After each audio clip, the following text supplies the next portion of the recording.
Is the Bitcoin bonanza back in play? The crypto dropping sharply in the last few minutes, but it is, not make too much of it. It's still up more than 30% this year and right around that 10,000 level. Your next guest says Bitcoin could maybe double or even triple so far this year.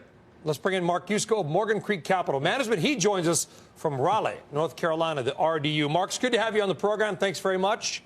No, thanks for having me, Brian. Yeah, listen, today it fell a little bit, but the reality is Bitcoin's been red hot. I mean, absolutely red hot, along with, by the way, a lot of the other cryptos. What makes you so optimistic, because I think Tim called NVIDIA a widow maker before, that Bitcoin is able to continue to move higher in an extremely volatile market?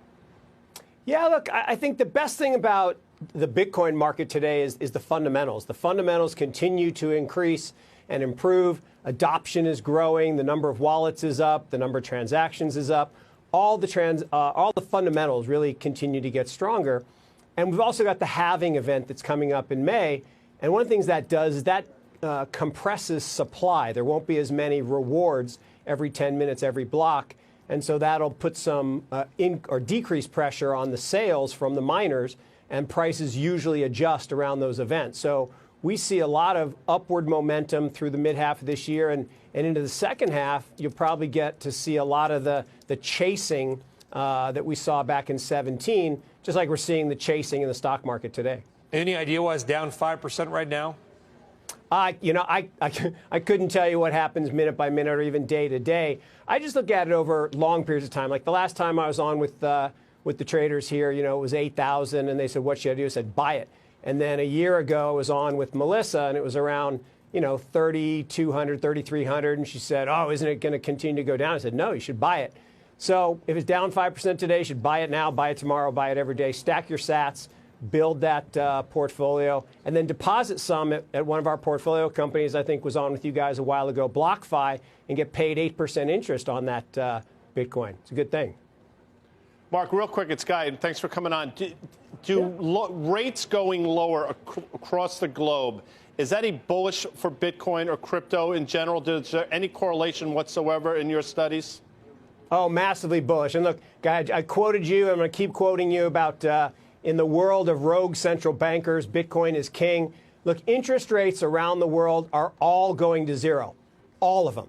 U.S. rates are going to zero. Chinese rates are going to zero. They're all going to zero. And it's all because of demographics and deflation and too much debt. And in a world where your only choice, right, you can't pay back the debt, you can't default on the debt, so you got to inflate it away by devaluing your currency. The central bankers are going to print. That is massively bullish for Bitcoin. And Bitcoin is your opportunity to opt out of the fiat fiasco that's going on right now. And Guy, you coined the term, and I'm going to keep talking about it. Mark, it's Karen. Let me ask something. So clearly that's good, this fiat currency crisis, if we have one. But is that the main underpinning of Bitcoin more than digital currency at this point? Oh, really great question, Karen. You think about Bitcoin itself. Today, it's really a store of value. It's not designed to be an exchange-traded token like a Visa or MasterCard substitute. That's the Lightning Network. Companies like Zap, a new investment we just made, that's going to take care of that second-order payments level for speed. Bitcoin is designed around security, most secure computer network in the world, most powerful computer network in the world. It is a perfect store of value. And if you follow the stock-to-flow model, you'll see that as the flow gets cut in half, again here on the halving, that stock-to-flow ratio improves better than gold, and it becomes the digital form of gold, that pure store of value, and is really designed to be that safe haven that we all use as part of a diversified portfolio. Outside of that, Mark, we got to let you, but I want to read a tweet, and I want you to respond to it. This tweet is by a guy named Mark W. Yusko, okay? And I'm going to use a semi-bad word. I tell my 5-year-old, don't use this word, the S word. It's not that one. All the raging equity bulls do realize that long bonds, the TLT, have outperformed stocks, the S&P 500, since valuations got to stupid, vile levels in January 2018, right? So, A, you think that stock markets must be dumb right now, and B, are you still bullish on bonds? Oh, yeah. So the two answers. Yes, I think stocks are still in Stupidville. I had to miss a typo there, although stupid vile works too. Okay, well, stupid vile. It was supposed to be Ville, but vile works too, Brian.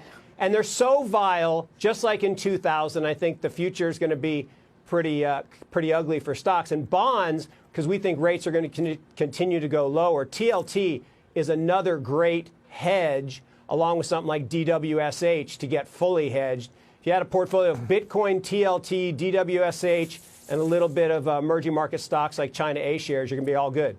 Okay, Mark W. Yusko. Mark, it's a real pleasure. Morgan Creek Capital from Raleigh, RDU. Thank you very much, Mark. We appreciate that. Thanks.